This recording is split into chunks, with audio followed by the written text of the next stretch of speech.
Okay, good evening, everybody, and welcome to week 3 of Enterprise Wireless and Social Engineering, but of course, it's the CompTIA PenTest Plus short course, or as we've been calling it, Pentesting 2025. As always, for the first couple of minutes, we'll just let all of the assembled machinery work. It always takes a little while for everybody to get through the door. So give us about 2 or 3 minutes and we will be back again to kick off things in earnest once we've got a cohort ready to go. So as I said, welcome to week 3. We'll be speaking to you in just a minute or two.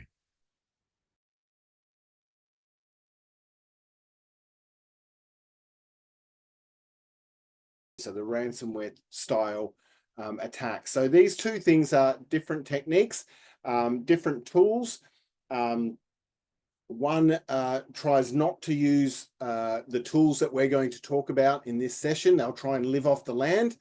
And one will just bring everything down as fast as they can, lock it up, get as many credentials as possible, and then ask for their ransom. So some common attack paths to get into the enterprise. Credential stuffing, I keep on talking about Microsoft 365 and credential stuffing in that. I've seen, in the last 5 years, I've been in lots of discussions around particular incidents that have occurred, some that you would have seen in the news.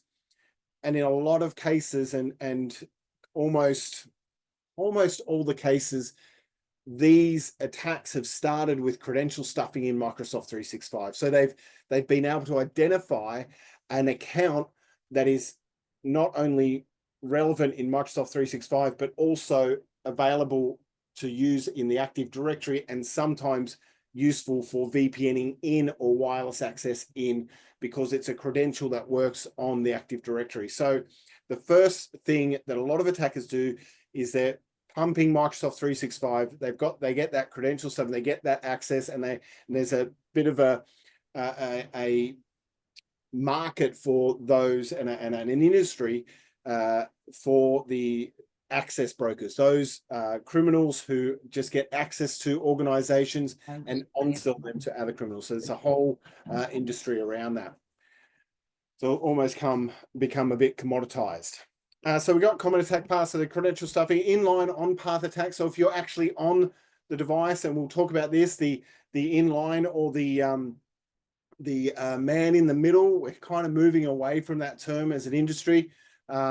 We used to say monkey in the middle. When it went to man in the middle, now we're inline or on-path attacks. So on-path attacks are those ones that sniff the traffic going either way, and then it somehow intercept it and modify it on the way through. I've got a picture of that later, but this is a sort of common attack path.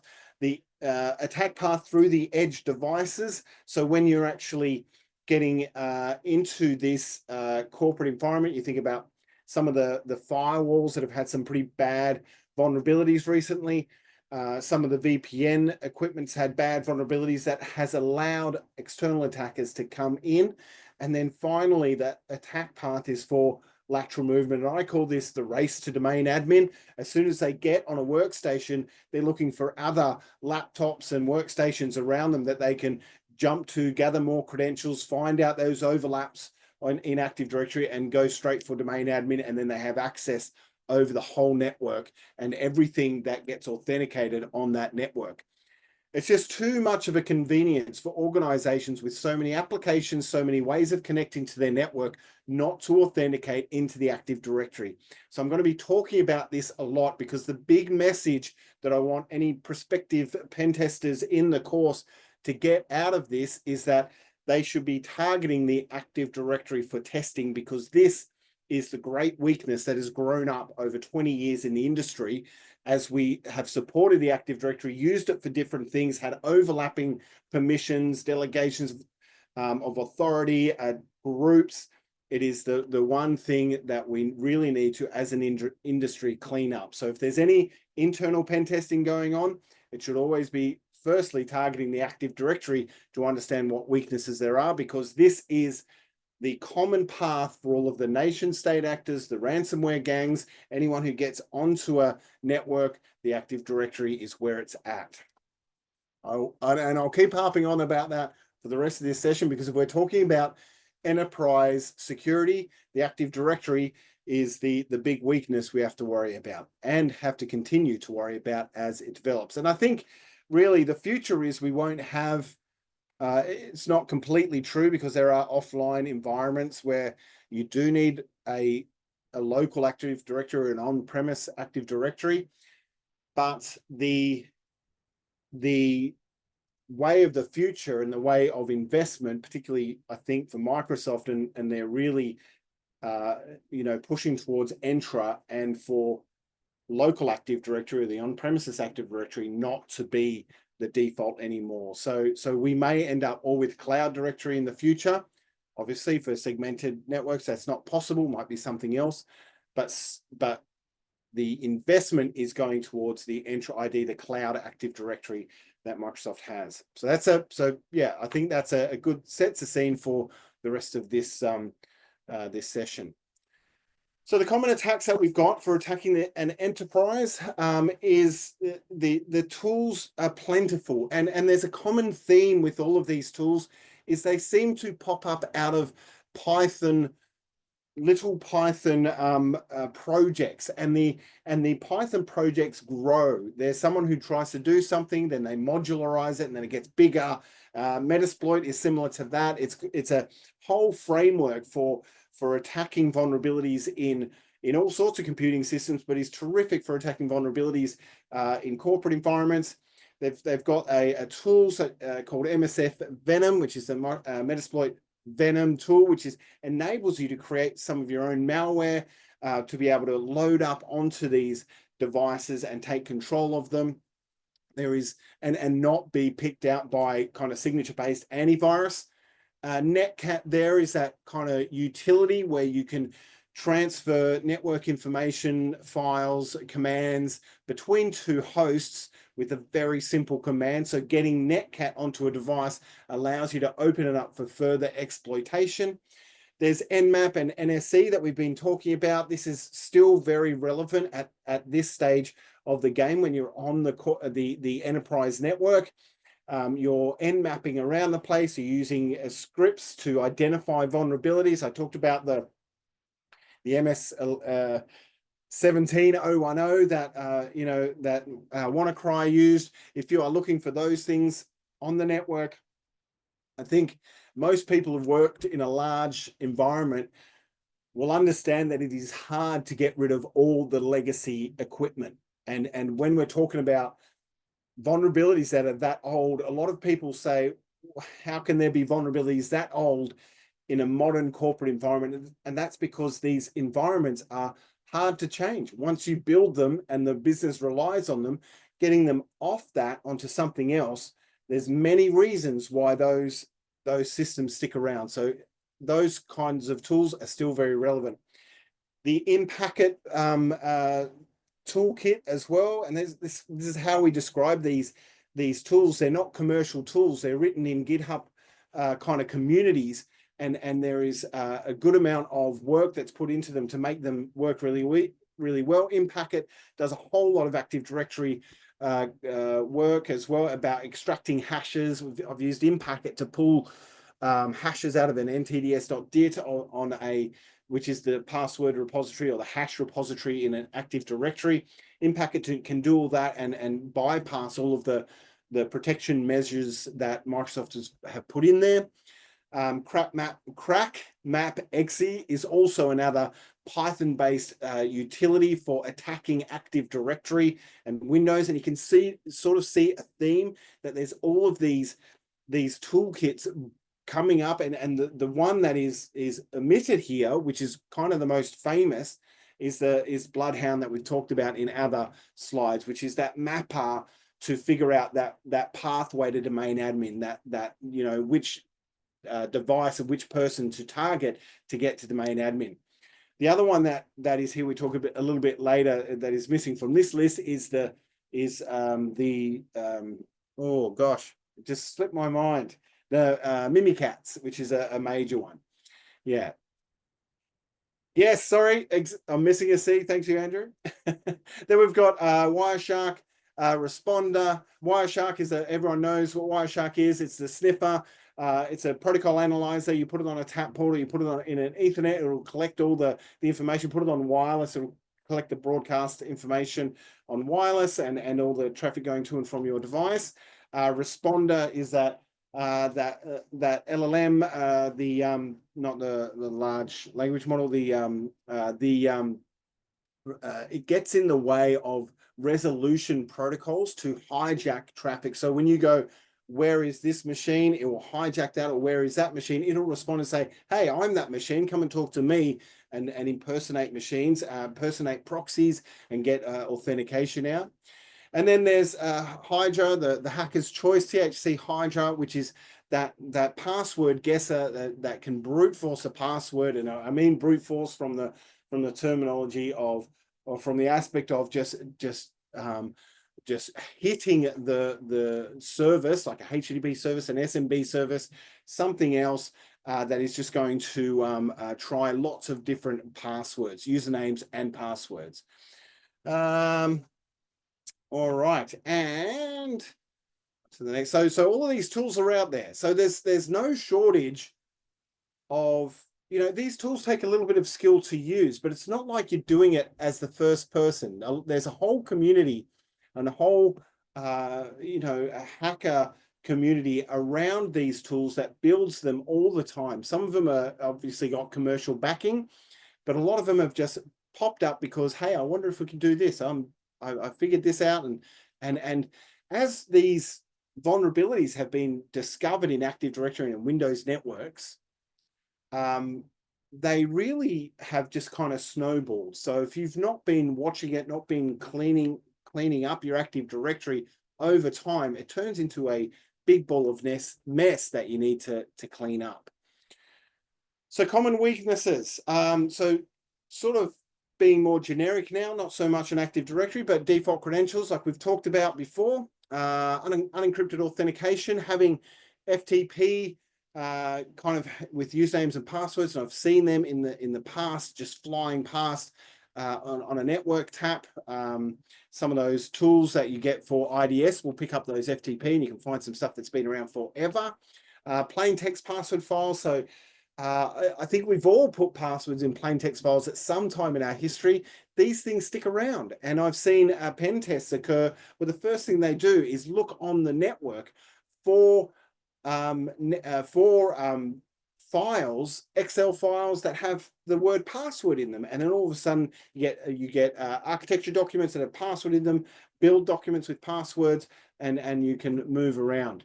And there's one thing around exposure management versus vulnerability management I wanted to say. I like this picture of a boat because it shows that it's got some weaknesses. It's got some integrity issues. If you tried to float this boat again, you probably wouldn't get very far because of all the ingress points that the water can get into. Now, when you're thinking about an enterprise environment, there is layers to it. So whatever's exposed externally is kind of top priority because it's going to get picked off first. If you have vulnerabilities inside your organization, you do need to fix them up, because if someone gets in there, then it's a free ride and they can move very quickly.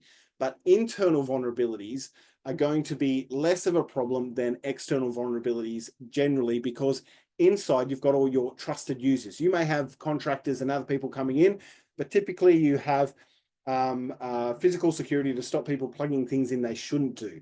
That doesn't mean that kind of John from finance will come in and bring his son's computer in and plug it in that is completely rooted with malware and then you're cooked. That still has to be done, but it's less likely than the dozens or hundreds of attackers that are scanning your network all the time. They're scanning all networks, and there's lots of noise externally. So anything that is internet facing is an exposure. So if you get something like your firewall all of a sudden has a remote code execution on it, you don't just wait a month for the vulnerability management process to catch up with it. You have to manage that almost like an incident. It's a hazard, it's an exposure.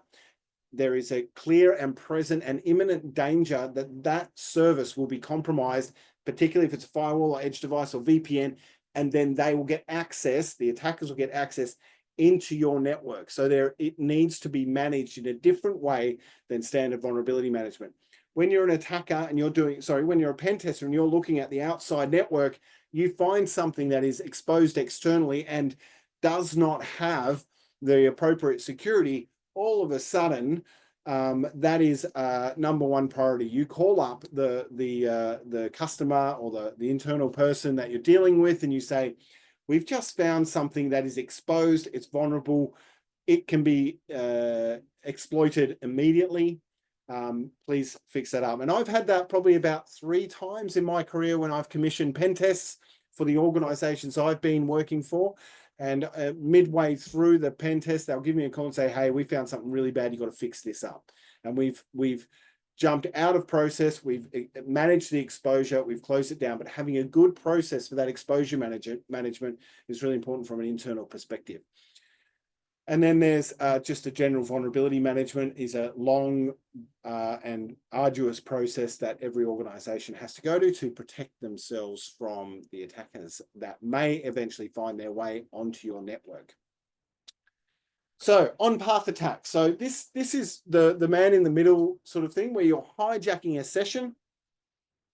You've got a client here with the yellow screen, the attacker here on the wire somewhere.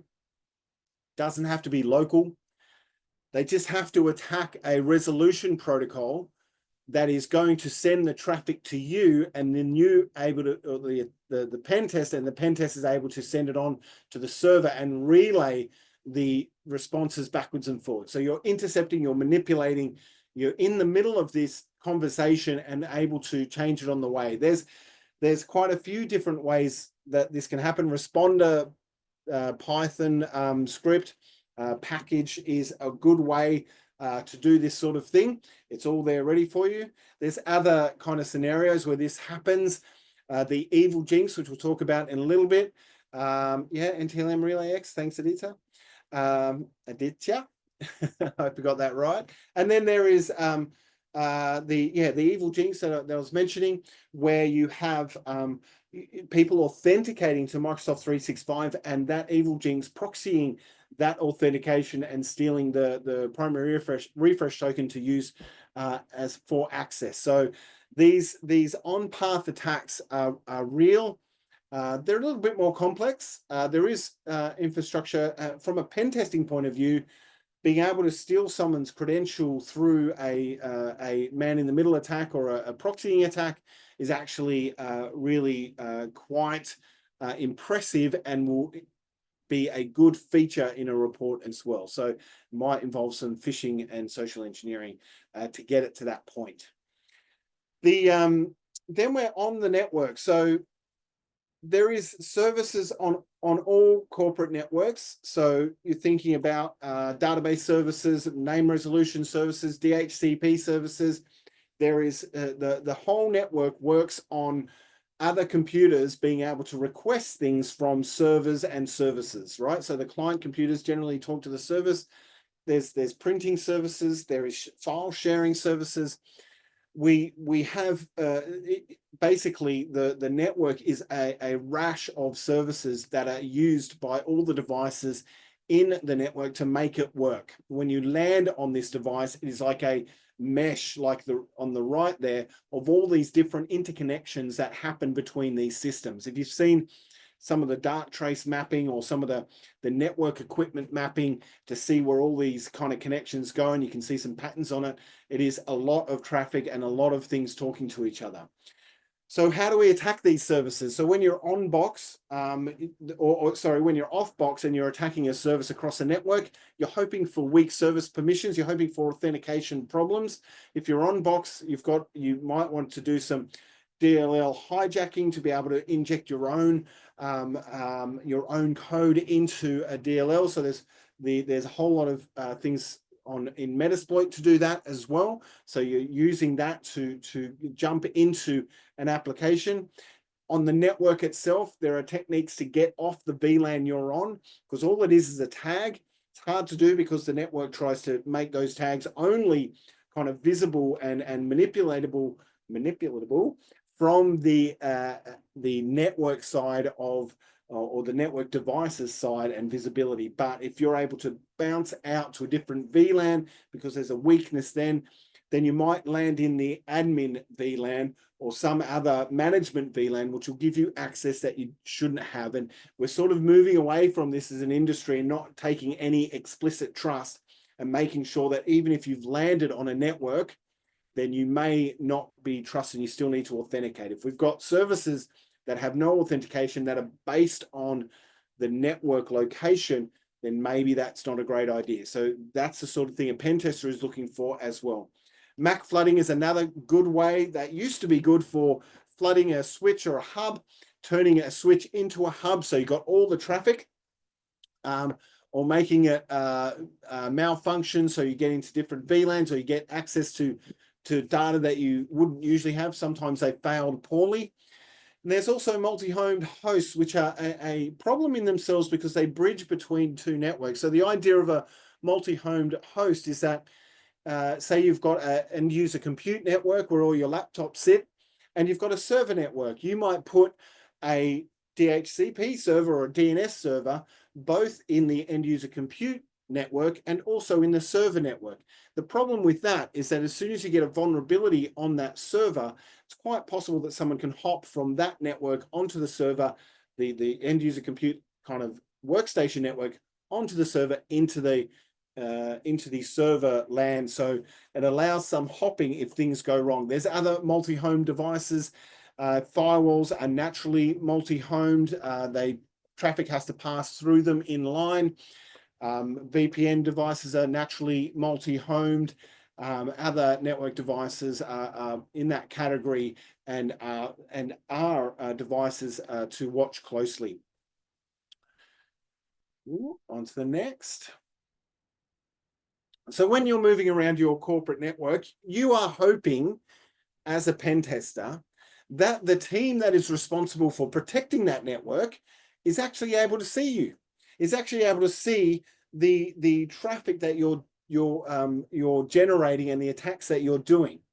Now, a way to test if they can or not, and to try and hide those tracks and hide that traffic, is to do some manipulation of the packets and manipulation of the network so you don't get picked up by IDS, the intrusion detection systems. And we're really mostly talking about network intrusion detection systems. They used to be on their own back in the day when you had, SourceFire and Cisco weren't the same thing. You had SourceFire picking up all the, using the open source snort and picking up all the packets and looking for dodgy stuff.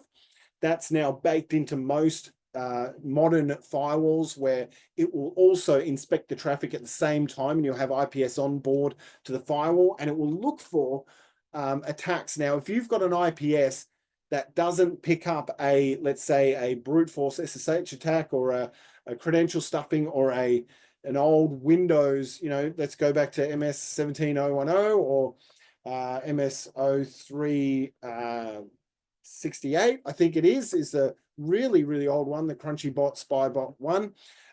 That one, if it doesn't pick up that signature or that traffic and deem it as a problem, then the IPS is not doing its thing. Even the old stuff should be in that library. So the intrusion detection system may be ringing off its hook if you are doing a pen test, but to not trip it up, you can craft the packets, do some fragmentation. You can break up the packets, make your TTL smaller. Sorry, not your TTL, make your your packet windows smaller so that your frames are smaller, so that there is the IDS has to work harder to reassemble the whole packet to get it going. You can put it, obviously you can do encryption, you can do TTL evasion, so you can try and not get bumped off for retries. You can do alternate encoding, like ASCII encoding on top of something else, or hex encoding. That's an often one. You can do modify your source with SCAPI. SCAPI's like this Swiss Army knife for packet manipulation, much like HPing. HPing3 has been around forever, and you can manipulate the source port there as well to make it look like you're coming from somewhere else. So the idea is to make the traffic look like something it's not, or make it not fit the signature that's sitting in the IPS. So if you're the pen tester and part of your remit is to try and not tip off the attackers, then you have to go slower, you have to be more careful, you have to encrypt stuff, you have to modify packets to make sure that you are not being detected. As well, if you're a nation state actor or something similar, you wouldn't want to be detected either. So there's a good reason to try these things as a pen tester. And as an internal pen tester, if you're watching this IDS and IPS and you say, well, I'm going to try a few things to try and not trip this off, then that's a good test of how your systems work. Now, I love this eye. And I put this up here because of an iris scan idea. But let's talk about authentication security. So we have a single factor authentication that has been the norm for the industry for 20 odd years. About maybe 5-10 years ago, we started to use maybe 15 years ago, the RSA, the tokens, the things that were, the one-time tokens that was in sync with the server, and you had to put a token in there that correlated with that. They were great. We then had a lot of breaches. MFA became really important for VPN, so we put that on. We then went to Microsoft 365, which became the front door for every organization's email and back office applications, rather than everyone having OWA, the Outlook web access, on their own system. So we went from a distributed environment where everyone looked after their own, and often they didn't do a very good job of it. They could get broken into, but it meant that attackers needed to target those individual mail servers, understand where they were, understand the servers they were on, the URL, the path, get a good credential for it. They had to get credentials for that organization to work. Now we have Microsoft 365 that scooped all of that up. So you just need a list of email addresses from pretty much any organization, and you've just got one place where you need to drive them in there and do credential stuffing. So very quickly we figured out that passwords were not going to work in this regime. And I'm picking on Microsoft 365 here because I think that's the kind of the major factor, but other services as well. Probably maybe do a more robust job of trying to stop that stuff.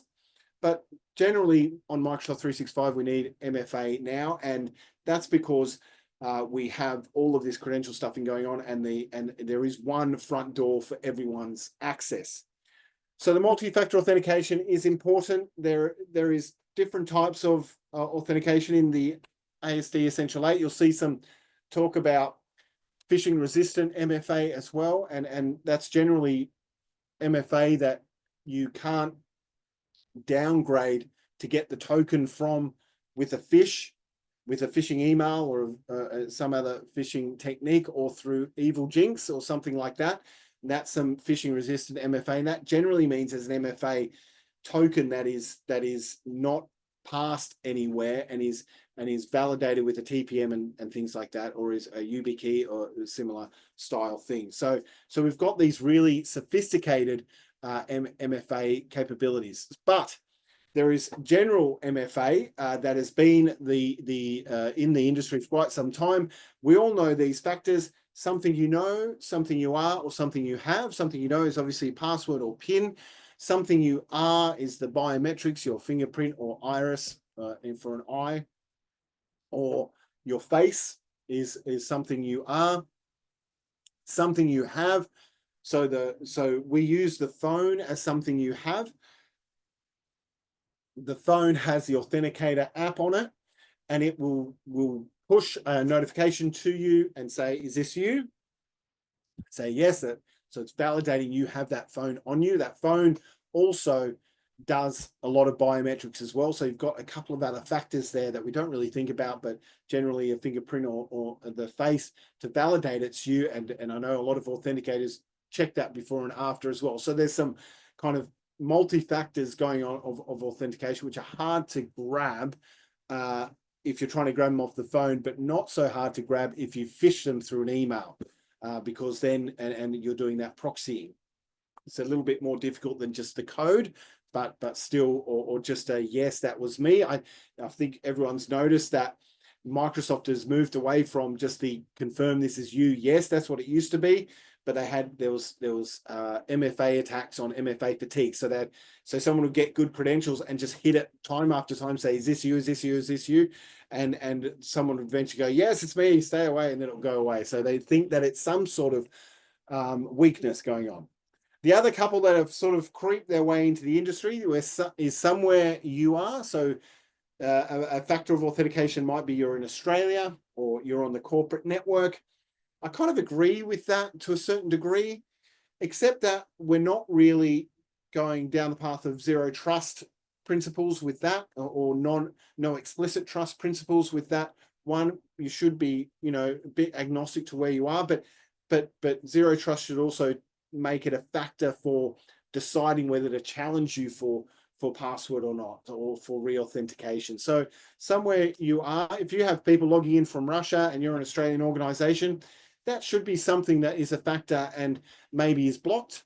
But that's something that can be configured in access policies and things like that. And then there's something you do. So some of these behavioral things that go on, there's some really interesting kind of user behavior analytic tools that will identify if you're behaving differently. All of a sudden you're doing your work and all of us day after day, same sort of application, same sort of manipulation. Then all of a sudden you're talking to a different server, downloading a whole lot of data, and it's like, hey, it's user behavior. So something you do might then pop up an authentication, or from a zero trust perspective, or it's something that may de-authenticate you because you're out of character. Yeah, so all of this sort of multi-factor authentication is heading down that path of adaptive security based on the machine you're coming from, the IP address that you have, and the location you're at, the username you've logged in with, and the data you're trying to access, the application you're trying to get to, and the data, and maybe even the function you're trying to perform if it's an admin function. So all of that together forms a picture of, is this trusted or not, and deciding how to step up security in those cases. Yeah, so that's enough on the multi-factor authentication. I think it's worthwhile talking about, because as a pen tester, you are going to find some multi-factor authentication is strong and some is not. So if you're looking at, your Microsoft 365 and you're able to SIM swap someone because you've figured out that they have SMS, or you can enroll SMS, or you get access for a little while, you put your own MFA on, and then you can transfer like that. So there's a definite pen tester's dream when they find a system that is able to be brute force and is not does not have multi-factor authentication. We have to implement these things in a secure way as well. And isn't that, aren't the patterns in that eye just amazing? Yeah. All right. So if we're attacking, I've talked a lot about this already, but the credential stuffing is the really big one. You can imagine our applications are like this blue door, and the key, there's about 1 million keys that work in it. And when you've got the right key, it will open up for you to your particular workspace. So this is what the pen test is looking at. They're looking at this kind of obstacle. Credential stuffing is a great way to try a whole lot of passwords straight away. Password cracking is typically using the hashes that you've collected from somewhere. So if you've landed on a network and you're moving through workstations, you manage to collect a bunch of usernames and hashes, maybe service accounts, maybe things that are cached, maybe things that are being sniffed or taken from even Wi-Fi sniffing or something like that. Then you take it offline and you crack it. And cracking it is usually with John the Ripper or Hashcat, and you're using computational power to move through every permutation or possibility of the hash to kind of not reverse it, but get a match out of what you've hashed. So that's the password cracking. There's relay replay attacks that we're talking about, which are accepting the an authentication request and then passing that on. And the one that I mentioned before, the MFA push fatigue, where someone's going, I'm logging on, and then all of a sudden, it's coming up on their screen about 50 times. They say no 20 times and then go, yes, go away. And then it goes away. So they get pestered into saying yes. And this is a bit like the home alarming systems that someone trips every night for a week and then they turn it off saying there's something wrong with it, and said when they've turned it off, they come and rob the place when the people are away. And then there's injection attacks. So this is sort of going back to some of the web application kind of attacks and being able to bypass authentication that way. It's just the way that the material focuses on authentication attacks. Where we've touched a little bit on this on web, but there's other injection attacks also that will target authentication directly. All right, so some of the tools that we're going to use, and we've got crack map exec, the C's on there this time. Responder, we're coming back around because these tools can also be used for authentication attacks. The Hashcat and John the Ripper for that brute force password cracking. Bloodhound for grabbing, for understanding the Active Directory and the LDAP structure, and the workstations and group overlaps that allow for a pathway to domain admin. And think about it like this: if you've got a help desk person who is allowed to reset passwords, and they commonly log in to their desktop as local admin, and you are on a normal workstation, and that desktop person is also recently logged into that kind of workstation, you're able to get local admin on that workstation. You get the password out of Mimikatz, you log onto their workstation, you now have access to change every password in the domain. So it's a really very, very interesting and kind of pathway to getting to domain admin. There's also Medusa and Burp Suite. Burp Suite is a really very capable, and with OWASP Zap as well, we talked about last week. But Burp Suite isn't just for breaking into a web app, like breaking a web application and doing SQL injection, or finding SQL injection and doing manipulation of web traffic. It's also for doing injection attacks to bypass application authentication. So all of these things are really very good tools to use. Now, I think, Jack, you're with us? That's right, I am. Sorry to jump straight out. We had Not a problem. Somewhere in there you swapped over, I think. That's right. I've got a little question mark here to remind me to stop for questions because we're just about halfway through.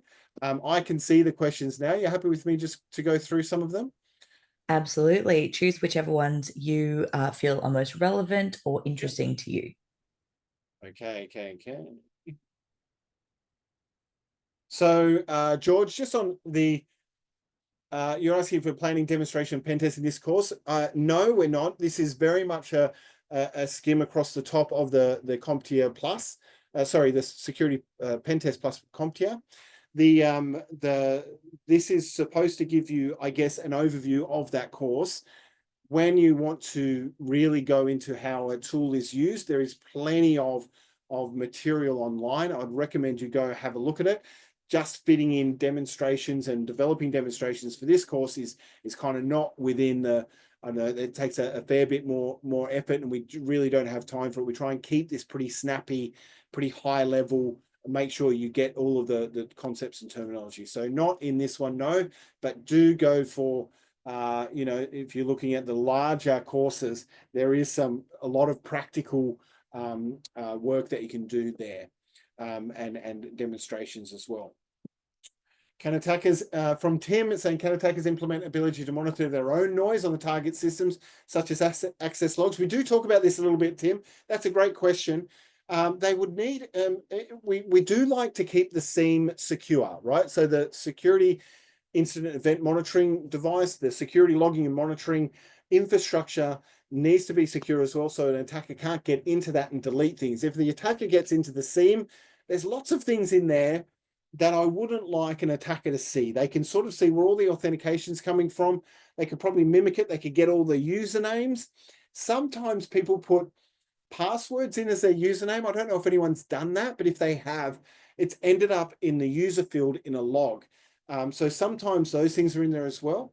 But yeah, we don't really want the attackers to get to the logs and be able to manipulate them or see them. Having said that, when you're on a host and you've owned the host, let's say a Windows box, you've owned a workstation, you've convinced someone to click on something, they've said yes, they have local admin, you then can look at the event view and you can see all of the logs there that have occurred and all of the activities taken. So yeah, but if they are sending everything to a SIEM, you might want to, from a pen tester's perspective, you don't want to get it into the SIEM, is to turn off that log forwarding. And that might be an agent, might be a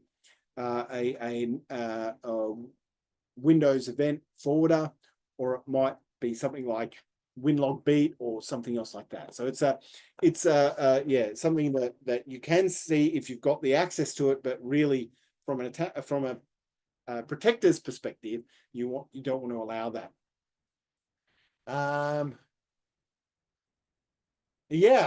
So Samuel, MFA can be attacked by the attackers, and we talk about that with the Evil Jinx and some of the relay tools. And I realize some of these are a bit older. This one's from 807. So so some of the MFA attack paths that I spoke about, the SIM swapping to get SMS MFA,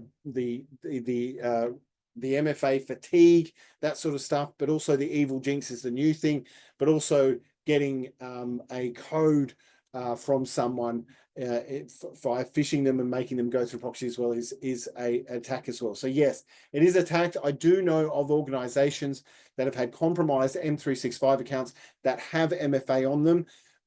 Not always really great phishing resistant MFA, and we've really got to think about that. But we can't just rely on MFA. People do make mistakes. There are very slick attackers out there who still are able to get into accounts. So we need to monitor them as well and make sure that if we see unusual activity, we're able to reset it. Oh, man. So I've got an anonymous attendee one about a big question about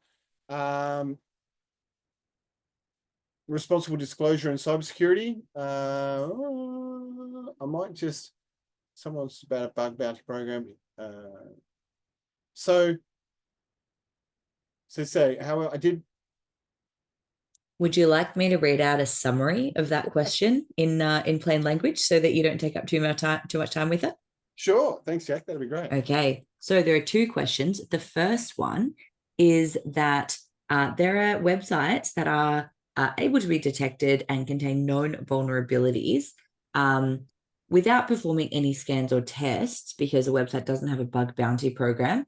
Is there a good way to responsibly report these findings? And secondly, related to this, is there a way that you think it would be professional or appropriate to present knowledge of a phishing attempt through a well-known website that's been verified as phishing, but may or may not be actually connected to that website? Yeah. So bug bounty programs are the first point of call. Not all organizations have them, obviously, but they often, for kind of startups who are building their own software, they often have a bug bounty program. They sign up for it. They publish it. They either have a kind of a closed bug bounty, or they can sometimes have like a responsible disclosure policy that will tell you who to contact and what might be a reward for finding something like that. So if they don't have that on their website, they're not pointing to that, then it really is trying to identify maybe there's some old, whenever I get to an organization, a new organization that I'm working for, I look for where those old webmaster, postmaster, security at email addresses go to, abuse at, those sorts of things. These email addresses are sometimes a good thing to try because they'll end up in it with a sysadmin, or there is an info. You really want to use the contacts that are published on the website of that organization, and being if you you don't want to give them no evidence of the vulnerability, but you also are not really haven't been asked for that by them to point that out, and it'll be up to them. And there really is hit and miss, and it's up to the organization. If you do provide that information, just a high level thing, don't exploit it, obviously, because you don't have permission for that. But if you can say they have a certain version, then you can push it to them and actually get them to hopefully to respond, and just as a good Samaritan, that sort of thing. So that's a professional way to do it. Obviously, you don't keep telling them. You don't suppose it's exploitable. Some people run software that looks like it's vulnerable because of banners and version, but it's actually not, and they have some other mitigation in place. So don't always assume. Only by executing can you know, but obviously you can't exploit a vulnerability you don't have permission to exploit. So just be aware of that. And the second one was around a phishing attempt through a booking platform. So that is something the booking platform may very much like to know about, but it's the same sort of approach. The public approach is actually quite difficult because there is so much kind of scamming and phishing going on that even when you say, hey, look, on your website, I think this is being used for phishing or relaying phishing or facilitating phishing, and you provide a link, then that looks like phishing and will probably get caught up itself. So often when I'm reporting these things, I send screenshots. So there is nothing dangerous in the website. There's nothing like a document or anything like that. It just pictures, PNGs or JPEGs of the things I want to draw their attention to, so that they are aware of that and can move on it if they need to. So yeah, interesting question though. It's not easy. In the industry, there's not, if it's a large organization in Australia, there's typically a community that you can speak to go find out who to speak to if it's really bad. I've had some people reach out that way with some stuff that they found and said, hey, we thought we found something bad on your website. Do you want to fix this up? There's also been colleagues of mine who've been working for different organizations who have reached out and said, hey, we found this in this package. Looks like you're running the same thing. Before it causes a problem for you, you should probably clean it up. And there's obviously some trust and knowledge there that, well, yeah, you know what you're talking about. I'm going to go look at this. Cold calling and not having any context is a bit difficult. Yeah.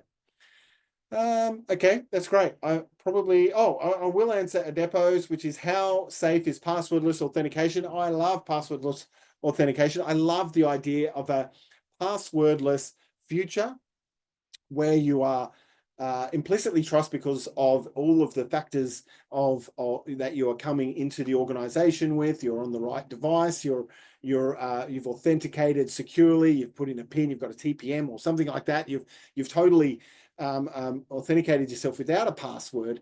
It is a good day when we get to that in the industry. We're a long way from that. Passwordless is a great thing. Why have a password when you can authenticate in a stronger way? Passwords are weak. Chuck them in the creek. So I think that would be great if we get to that stage. Okay, we might keep on going. Sounds good. And also, I think that as a complete side note, I think that all cybersecurity adages should rhyme. If it's been over a week, chuck it in the creek. Yes, terrific. All right, hashes and authentication. So all of our systems that authenticate us to our corporate systems store passwords in hash format. And hash is not so much encryption other than one-way scrambling of a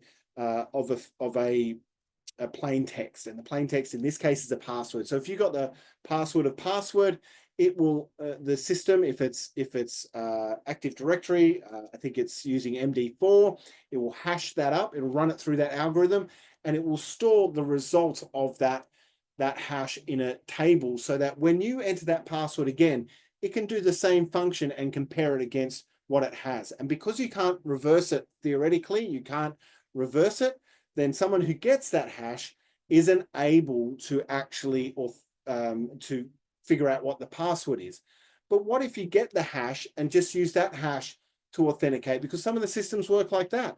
Once you've authenticated, it just sends the hash along to the next system to say, oh, this person has been verified by me, here's their hash, and authenticate. And it doesn't, and it's this SSO thing that passes on that kind of authentication trust around. So in some cases, the hash is actually as good as the password. So you dump the hashes out of a Windows environment. If you get all of the hashes out of the Active Directory as a pen tester, that is happy days. Not so great for the security professional who's looking after that, because now they have to change everyone's password, because if you've got the hash, you can do things with the hash on the network that will allow it to authenticate to services after an SSO attempt or after a successful SSO authentication. So this pass the hash is an important kind of development in how these systems work.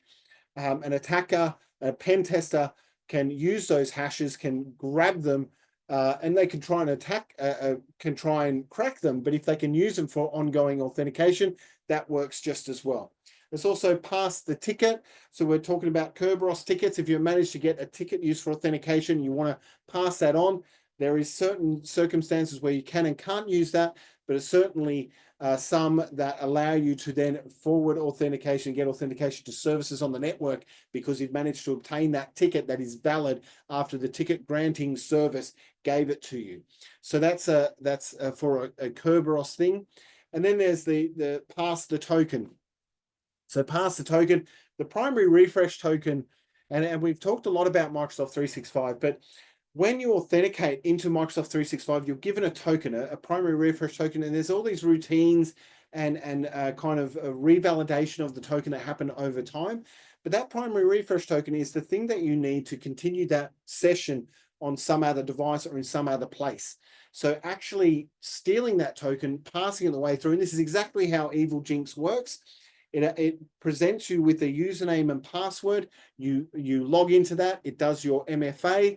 That goes then, it's asking you for that, and then it sends that to Microsoft 365 and gets it back with a valid token, and takes that token and uses it elsewhere. They then have access. So passing the token, passing the ticket. There's not just single ways to attack this. You don't always need the password. Getting that hash is also a good way of getting that token, because that is the authenticator in the back. In the end, it's not as simple as once you've authenticated, then the door is closed. Only that device can access all that sort of thing. So it's a pen tester's, I guess, challenge to figure out how the authentication is working for that organization, which systems they're working with. Are they using Kerberos? Are they using Active Directory? Are they using Microsoft 365? And working out how they can get authentication and extend their access in an environment. So hashes, very fundamental. They are a cryptographic function, but it's not actually encryption. It's the kind of the one-way process, a one-way scrambling of a source. They're often used in tickets and refresh tokens. Well, they are using tickets and refresh tokens as well. So they're very important to understand how they work from a pen tester's perspective. Now, I know it feels like I've been banging on about Active Directory for about an hour. It's not because it's a bad system. Active Directory is actually obviously very popular, very successful for making our lives easier in running systems inside enterprise. But there are some particular attacks that are now kind of coming to the fore and are used regularly by attackers that pen testers need to make use of, because it mimics what the attackers do. And this is what we're trying to achieve. So the Kerberosing is one of the biggest ones, where you have service accounts with service principal names, which is basically tying a service to a username. That you can identify these accounts. You can dump the service ticket for that account. If you have an account, if you have access to that Active Directory, if you have a valid user on that Active Directory, you can ask for those service tickets and they will dump it to you, and you get the hash for the password for that service account. And what that means is you then can crack the hash, take your Hashcat, take your other systems that will do fast password guessing and try and crack that and get the password for it. And all of a sudden, you may have a service account, username and password that you can use on. But also, you've got the hash, so maybe you can use it for pass the hash if that if the right authentication mechanisms are in place where that service has been used in multiple places, maybe with SSO, you may be able to pass a hash and authenticate as it somewhere else. But that's not great. Services are generally fairly high privilege because they're starting up applications. They need to talk to a lot of things, open up service account, open up files in different folders, open up ports on low ranges, which means they need admin. That sort of thing is really, they're quite, privileged at times. So targeting those service accounts and the service principal names is a good attack. So Kerber roasting, if you're on your network, obviously don't do this stuff without permission. And I know I've said it a lot about pen testing in general, but if you start attacking your Active Directory in your organization, you actually cause the Active Directory to come down. Very hard to do, but it is something that the business relies on very much. And I would say that if you made the Active Directory go down, that a lot of things would stop working, including Wi-Fi, maybe VPN, all sorts of things. I'm not sure if many people have been in an organization where their Active Directory decided not to work, but pretty much you just stand up and walk out. It's different now maybe with SaaS because we've got, most of our applications in the cloud. So the local authentication's not too bad, but if you're doing NAC off Active Directory, the network access control, then it can drop down as well. There's also delegation attacks. So there's situations in Active Directory, and this is all of these facilities are designed to make Active Directory easy to use and easy to manage. And that's how we've been kind of operating for 20 years, where we had firewalls around everything, and the Active Directory could kind of happily be facilitating authentication and provide nice GUI interfaces, provide good features, so it's flexible. And then you'd have staff, IT staff would come in and look at it, and then you'd outsource that, and then you'd insource it, and then it'd be different sysadmins looking after it with different kind of methods and modes, and it would grow warts essentially. So you'd have this Active Directory that's got all these different kind of facilities to it, and it gets weaker and weaker. Part of this is delegation attacks, where you've got these weird accounts, that are able to authenticate, that are able to imitate other accounts and actually authenticate as that account from a delegation perspective. So if you find one of those and you're able to exploit it and get a foothold in that environment, then you might be able to imitate a privileged account and move up and do some privilege escalation. Then there's a golden ticket attack. So the golden ticket is actually being able to get the hashes and the credentials that are used by the Kerberos ticket granting service to issue authentication tokens. If you manage to get to the golden ticket and are able to sign and issue your own authentication, you can authenticate as anyone in the entire Active Directory without the Active Directory thinking anything is wrong. So this is the sort of attack, and this is the sort of embedded attack that is very hard to get rid of. And because they have the ability, even if you reset passwords, they just issue themselves a new ticket and off they go. They've got basically the golden ticket to everything. Very, very diabolical, hard to get rid of. You basically got to shut down your whole network, refresh all of your Active Directory tickets and passwords and ticket granting services, and just refresh your entire authentication. Make sure there's nothing kind of still kind of resident there that's going to call out make sure everything is refreshed. So you've got to, hard to find in some cases. Now, I'm not Microsoft bashing. I think Microsoft has done some woeful things with security, but so have many other software organizations, but they've also done a lot to help security as well. They are a big behemoth.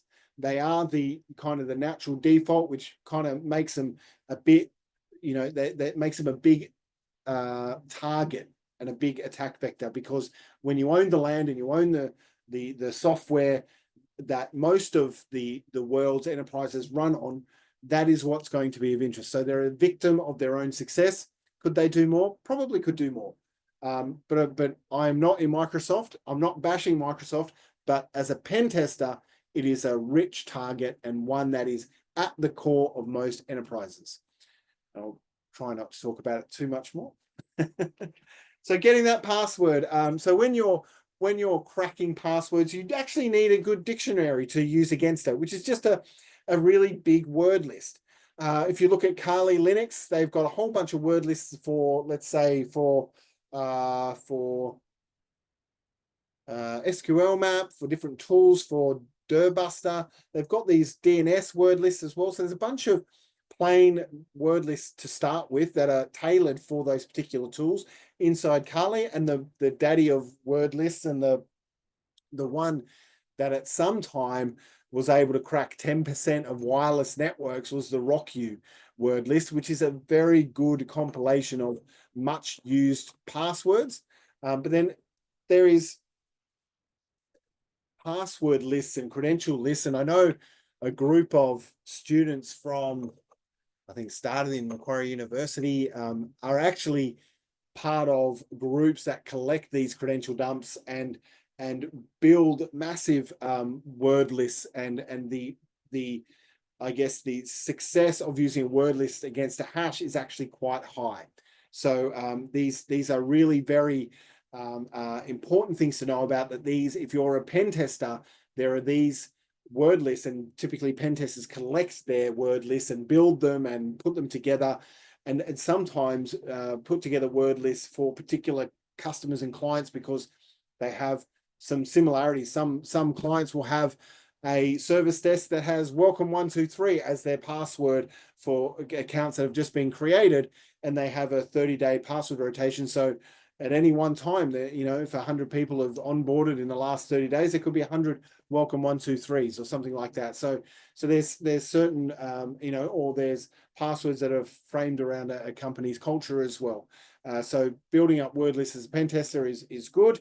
Helps you get those passwords, those keys to the kingdom. There's the brute force attacks. So we've talked a little bit about John the Ripper and Hashcat. And these are sequential attacks, but they don't have to be. There's mask attacks, they call them in the CompTIA, but historically they've been known as hybrid cracking rules, and it basically combines the word list with rules. And what happens is that you start to change. You can get a leet speak rule that will change eyes for ones. You can get a number rotating rule. So if you've got Rocket Man 1, it'll try Rocket Man 2, Rocket Man 3, Rocket Man 4. These sorts of rules, and we know we've all done it because we've had, I don't know if anyone's seen that Michael McIntyre skit where he talks about, I had a password and it asked me to make it more complex, so I gave it a capital P, and then it says, and then I put, it required a number, so I put a 1 on the end, and then it required it required a symbol, so I put an exclamation mark at the end. Definitely a great one to catch on YouTube. That whole Michael McIntyre password thing. I think he was buying tickets for a venue, and he was creating an account. He had to do this password thing, and it just makes you realize that human nature is pretty common, right? Rarely do you get someone who's come up with a totally new kind of password regime to kind of counteract the, you know, we're changing passwords every 30 days and putting a 1, a 2, a 3, a 4 at the end.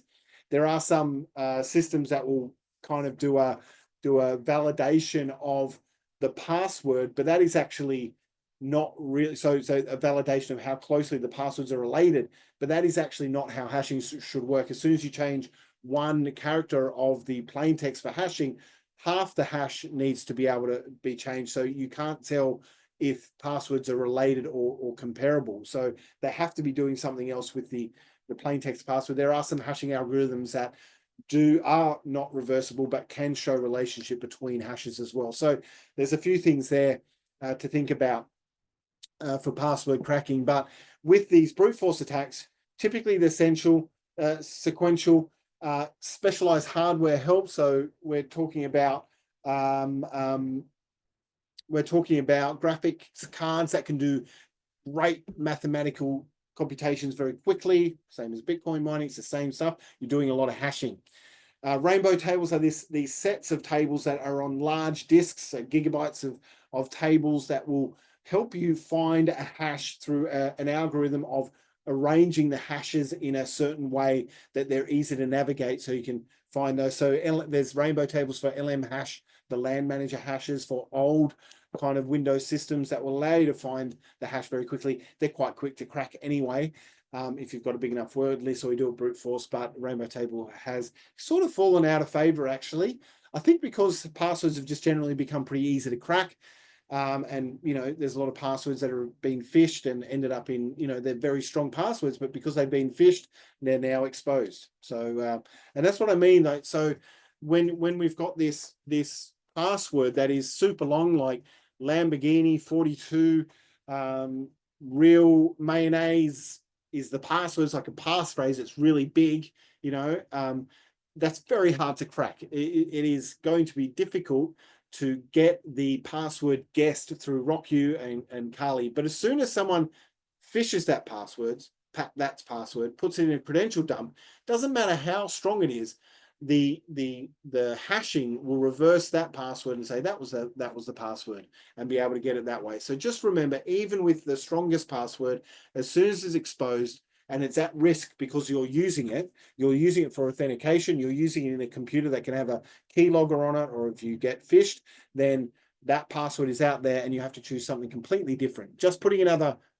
number, changing it from 1 to 2 at the end, saying, oh, I changed my password, may not work, because the bad guys have figured that out, that human nature does that as well. So they see a number at the end or a number in the middle, they rotate those and try and find a few other things. And I've seen Microsoft 365 accounts compromised because they've tried 3, 4, 5 in sequence, and it's the third one that did the trick. All right. Whew. And password guessing. So this is a lot about authentication, but I think what CompTIA is doing here and drawing down on identity and authentication is because identity, passwords, and authenticating against systems is that front line now of security. If websites are kind of getting more secure, we've got SaaS for a lot of our websites, a lot of our services, they're quite mature. They have whole teams looking after the security for that. Then the way to attack those services is through the people using them, through the passwords that they're using. So this is all very, very important for the pen tester to remember, that they are on a quest to obtain credentials to move to the next stage, and much better to obtain credentials and use legitimate paths than to exploit vulnerabilities and ring the alarm bells and turn people towards the stuff they're doing because they've tried to do an exploit rather than a legitimate authentication. So it's all about passwords. So we've talked about password cracking and all the computational and the reversing of that and guessing, and trying to find a matching hash to the word list. But there's also password guessing, which is about having many kind of usernames. There's password spraying term, which has got many usernames and one password. If you know there's a weak password, like that welcome123 I was talking about, you may get a whole list of an Active Directory usernames, and you use that against it, and you find that a lot of people have that password. That's the password spraying. Then we've got credential stuffing, which is what we've been talking about. You get credential dumps. They have many credentials. They take a hybrid approach. They look at that that kind of human nature, putting it, the number at the end, and they find out if that account is still active or that account has got that weak password, or the password that's in the credential dump. And then there's the Have I Been Pwned? This is a service by Troy Hunt. He runs that service where people find credential dumps, they send it to him, and he puts it in an application to say, I will let you know when your email address gets into my database, and I'll say you're actually been in a breach. Now, sometimes it's not clear if passwords have been included. Sometimes it's just because your email address has been exposed that will tell you about it. Not as bad. When you've got the password in there too, it is bad. Sorry, SaaS, software as a service. Thank you, Oliver. All right. Yeah, sorry, Wes. Please do continue to ask those questions. When you've been in the industry for a long time, I try not to use the corporate terminology, but inevitably it slips out. Thank you for helping, Oliver. Now, we are starting to get into the nuts and bolts of the attack tools used specifically for authentication. In this case, Kerberos. The Mimikatz I talked about before will scrape passwords from a session in Windows. Rubius is another Windows targeting, for Active Directory targeting tool, great to use. There's Certify, Seatbelt, we're sort of getting to the end of it, but these are good tools to look at for attacking Active Directory, attacking Windows devices, lateral movement. And there's two things I want to point out on this slide. It's PowerShell and WinRM. And just for anyone's knowledge, the statue on the right, the three-headed dog, is the Kerberos or Cerberus statue, which is obviously the authentication mechanism inside Windows and the Active Directory. But PowerShell and WinRM are here in this list because they are heavily used by attackers now for living off the land. And this is what I want to talk about, is that often now we have attackers land, they do all the commands with PowerShell. They can often, when PowerShell is enabled and there's plenty of modules that are permitted, there is a lot of scope for what they can do in a computer, because PowerShell is like the Python of Windows. It is built in. It has lots of facilities. You can interrogate users. You can find out who's authenticated where. You can get logs. You can do pretty much anything on a Windows device in its interface, maybe even more typically. If you've got admin rights, you can do all sorts of things. WinRM, Windows Remote Management, is also a very rich tool. There is an evil WinRM kind of Python utility that will use Windows Remote Management. I've heard of attackers using WinRM heavily in Windows environments to bounce from machine to machine. And the Windows RM is that facility that isn't really watched by the organization. If someone using Windows Remote Management, it's a Windows utility. The other one I want to bring up is those remote access things. So that is another avenue. The TeamViewer, AnyDesk, Level, those sorts of utilities that allow someone to remote control their computer from home are actually quite dangerous, because they bypass all of your kind of remote access and usually are blocked in a corporate environment. But there's also another one, which I want everyone who's managing a Windows environment to go check out. It's the Quick Assist, and that is like an AnyDesk. It's like a Windows, a TeamViewer.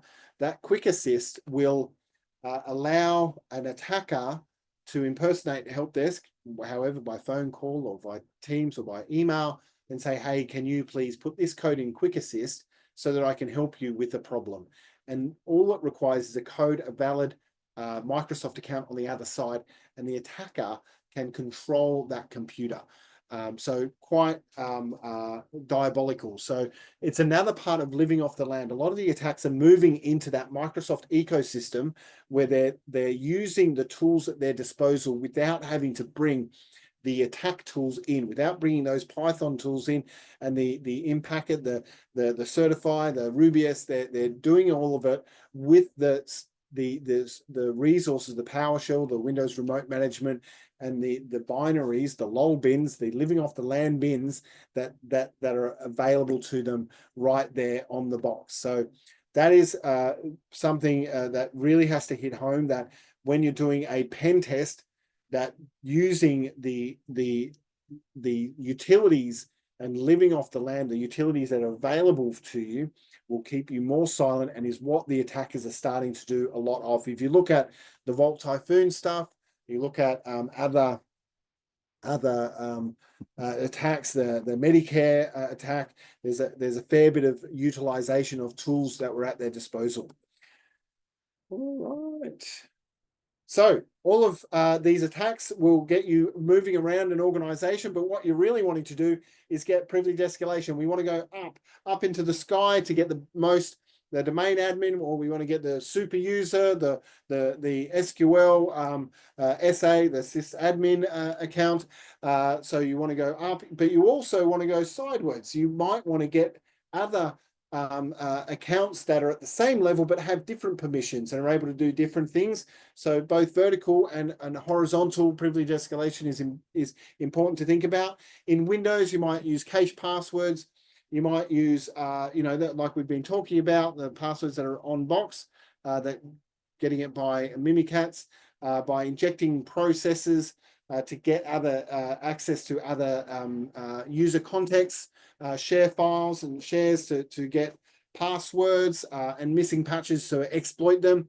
In Linux, similar, the password file, the shadow file, having a weak sudo will allow you to, sudo is that super user doing stuff. So being able to elevate with sudo or with su is a good way to do it in Linux. If someone has maybe allowed something like Vim to be able to run as a root, then you can run Vim, and sudo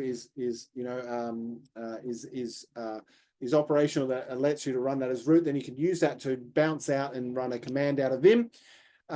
Services that are running as root, so you might have a scheduled application that's running, being able to get in between that, modify that application probably, or a script, and get that to run something, might give you that extra privilege escalation. And again, with Linux, missing patches. I know on some Linux boxes with the dirty cow exploit, if they've got the dirty cow vulnerable kernel from, must be about 10 years ago now. But Linux lasts for a long time without having to be patched. But if you get onto a box that has you get the username maybe as the Apache user or just a regular user, you can use that program to bump yourself up to root. Very easy to do. We have that in the class, in the pen testing class in IT Masters for the full course as something that is an activity to do. But yeah, privilege escalation is about getting those credentials, moving to a higher level, that race to domain admin that we've been talking about, or the access to root or a super user of some sort. How do you get around all the tools? How do you get around the endpoint detection and response, the EDR tools? This has all changed, obviously. Malware, anti-malware or antivirus, we used to call it, used to just have a signature, a hash list of files that were bad. That can no longer suffice because files change all the time and there's fresh malware. And essentially, they're just looking for all of these different files that were marked as bad. Endpoint detection and response got a whole lot more rich in information and looks for that behavior that looks like attackers.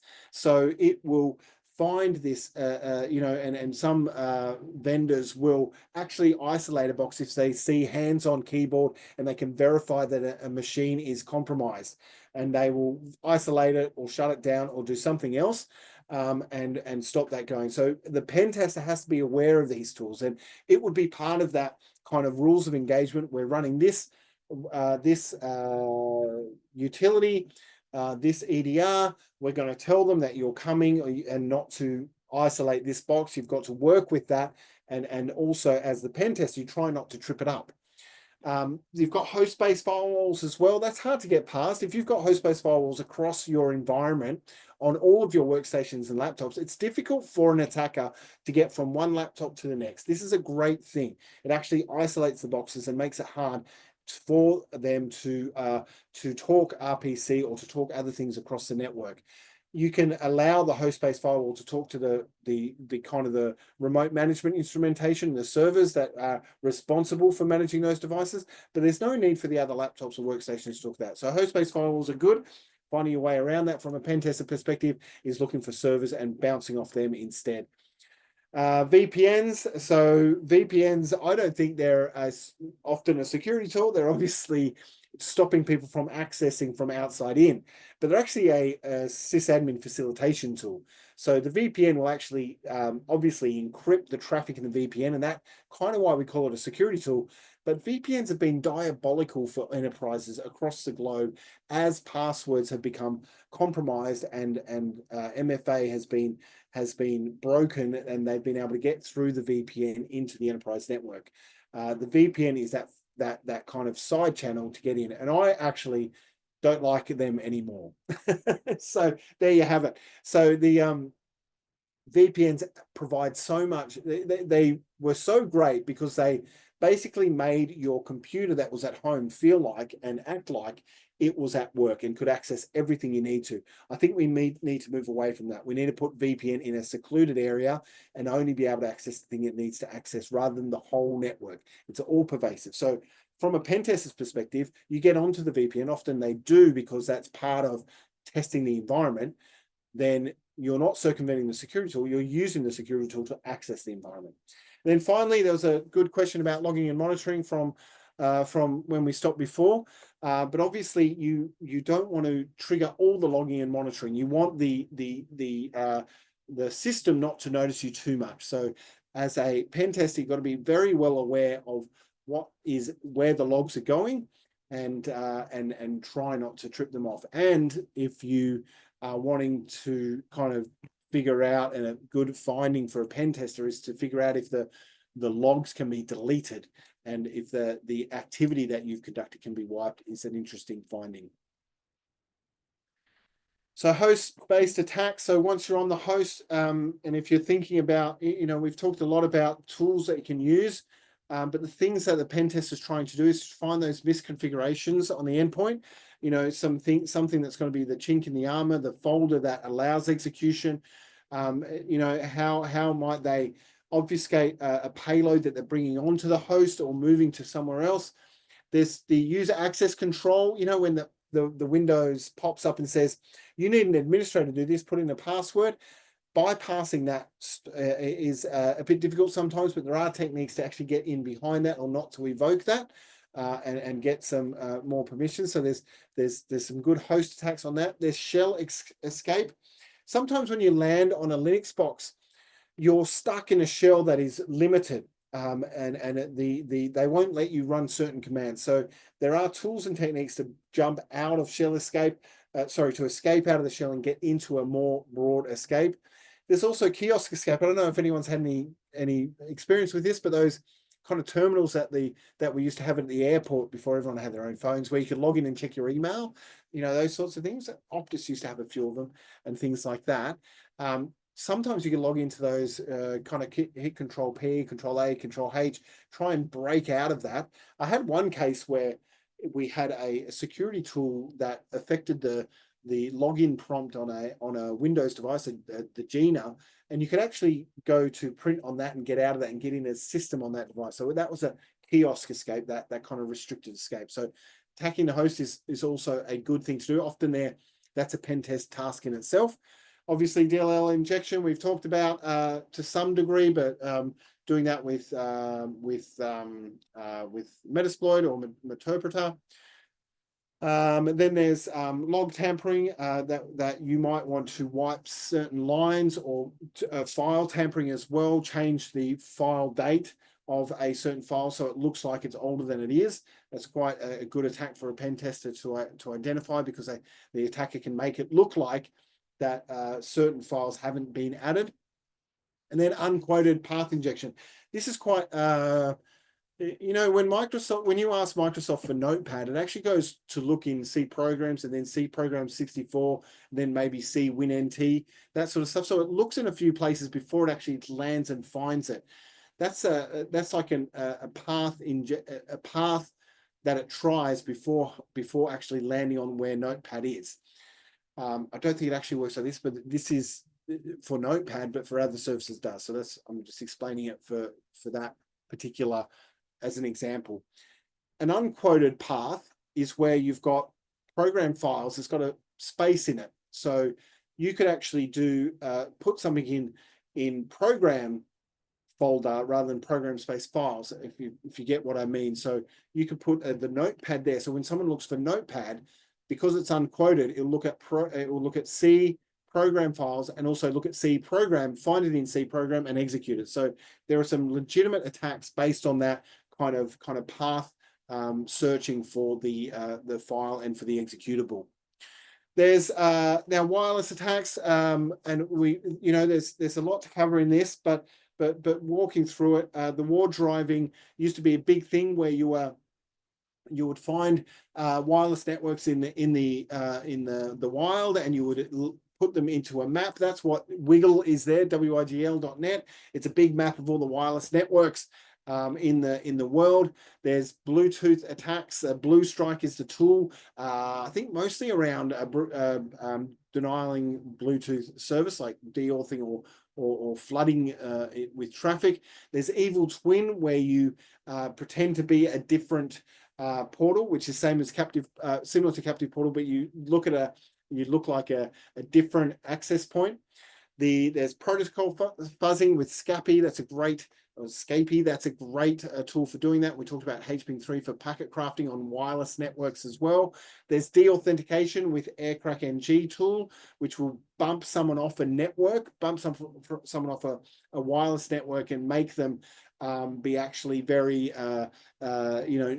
disconnected basically. And some kind of wireless IDS work on this, where they hit the wireless network and bump people off and make it unusable. And then there's the WPS attack with Bully, which basically brute forces the pin if it's available. These days, the WPS requires a physical kind of push, so you can't, brute force the pin, but it's a really easy way to get into a wireless network if you've got that access. Almost there. So social engineering. So we've got a couple of different types of social engineering techniques. Pretexting is like creating a situation where someone will trust you in something you do. So you say, oh, I understand you've got a problem with this, by causing that problem yourself, but them not knowing that. That's pretexting. You might want to elicit some passwords, or you might want to provide a hoax to get them to do something. There's all sorts of social engineering. There's impersonation. There's authority. There's all these ways to get people to do something they wouldn't normally do. There's urgency. So all these techniques that come into social engineering. The tools that pen testers use for this, there's social engineering toolkit.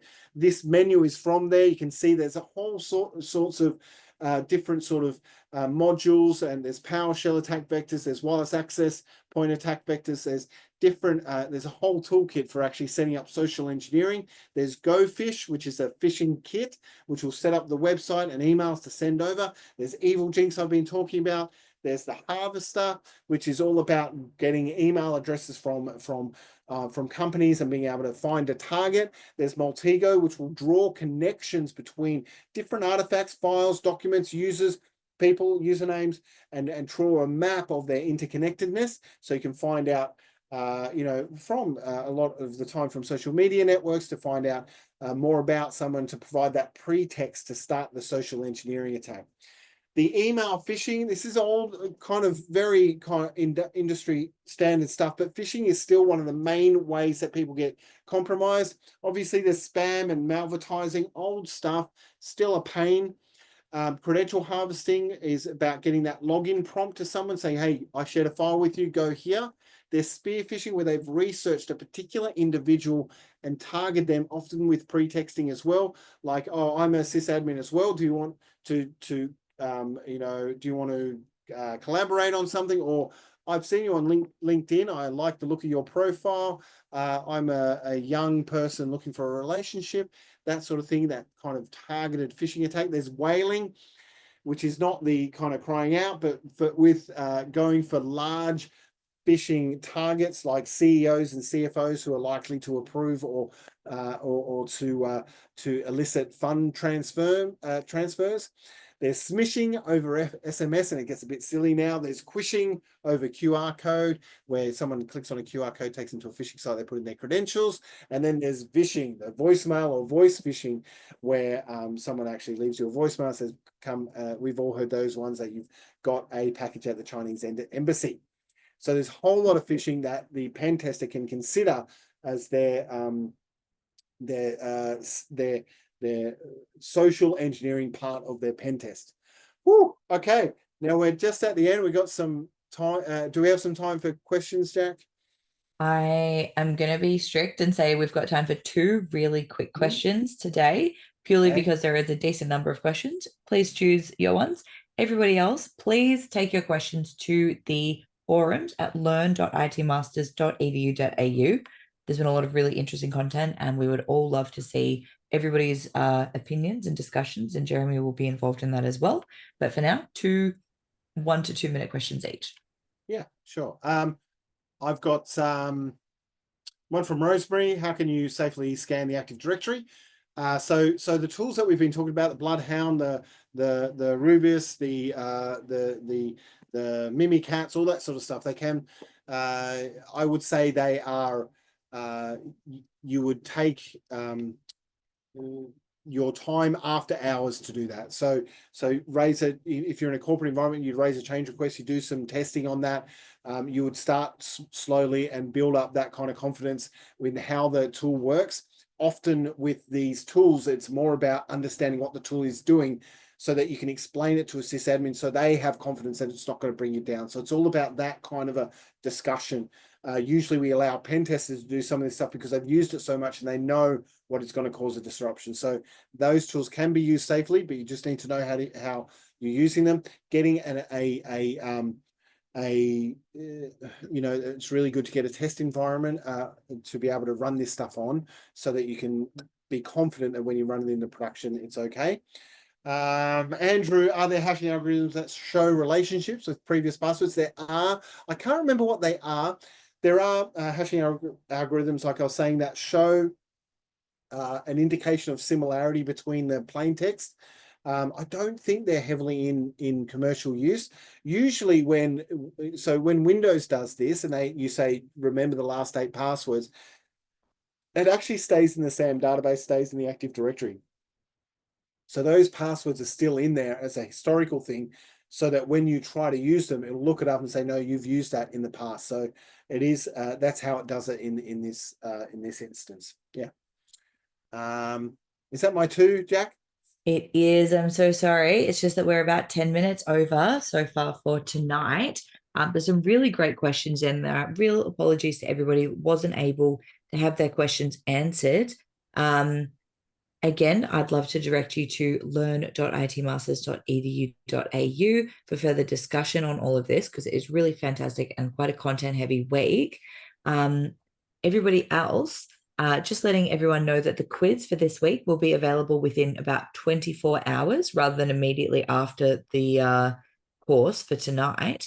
And also letting people know, as we discussed last week, that there are opportunities for people to sign up for the PenTest Plus, the CompTIA PenTest Plus course, the industry certification, with a voucher from IT Masters if you are an Australian resident, not citizen, resident currently. Unfortunately, it is geo-blocked and we're not able to do anything about that. But if you navigate to itmasters.edu.au/store, you can have a look at the details of that. Basically, it builds on a lot of the skills that are being taught in this short course. So those are the hands-on skills for all of the people asking in the chat and in the Q&A about practical aspects to this short course. Unfortunately, because this is a free short course, that means we have essentially unlimited numbers of participants, which means that we're not able to dedicate the time and energy to marking, assessing, and providing feedback on everybody's practical assessments or skills, demonstrations, testing things out, etc. So practical aspects are not able to be covered in this short course. Those will be covered, though, if you choose to take on the CompTIA PenTest Plus industry certification, which this short course is preparing people for, or the IT Masters full-length subjects around pen testing, which you can access via a Charles Sturt University or IT Masters full-length graduate certificate or master's course in various degrees, including cybersecurity or cloud computing and virtualization. So we will have also a webinar with CompTIA in conjunction with them for the 27th of February. And in that, we will be talking about additional courses and pathways, because we've had a lot of interest in a lot of those pathways throughout this short course in particular. As usual, you are able to find the recording of tonight's webinar on YouTube, but also on your Moodle. That is your ITM and CSU student intranet, which you should be able to access via your login details that you will have received upon signing up for this course. Thank you, everyone, so much for attending. Apologies for running long, but I think that it was probably worth it for all of the extremely interesting content that we had today. Jeremy, did you have anything else to add just about the course content really quickly? No, yeah, it was pretty packed tonight. It's the biggest one. Knew it was coming, but no, it's yeah, look forward to next week, our last week, and I hope to see all of you in there. Fantastic. I also hope to see everybody in there for tonight. Everyone back, sorry, that was in tonight. Next week, that'll be same time and same place, which is via the Zoom link that you should have received. And that will be at 7:30 p.m. Australian Eastern Daylight Time, and whatever the equivalent is for you. Thanks once again, everybody. Thank you very much to Jeremy Costa, our wonderful mentor for this subject. Hopefully we'll see everybody discussing all of the content from tonight and from prior weeks on the learn.itmasters.edu.au intranet, where you're able to have those discussions. That's also where you can find all of the prior recordings and written information, readings, links, etc., that Jeremy has so kindly provided for previous weeks. The quiz will be available within approximately 24 hours. And hopefully we will see everybody back for the final week of the pen testing short course next week. Like I said, same time and same place. Thanks again to Lily Nguyen for helping out on the back end, making sure that everything ran smoothly. And big thank you to Shane for starting off the course. I am in a different time zone this week, so I was slightly discombobulated, not able to make it. So thank you very much to Shane. Thanks one and all once again. Hopefully we'll see you back again. Good morning, good afternoon, good evening, good night, etc., depending on where you are. See you next week. Bye, Jeremy. Thanks, everybody.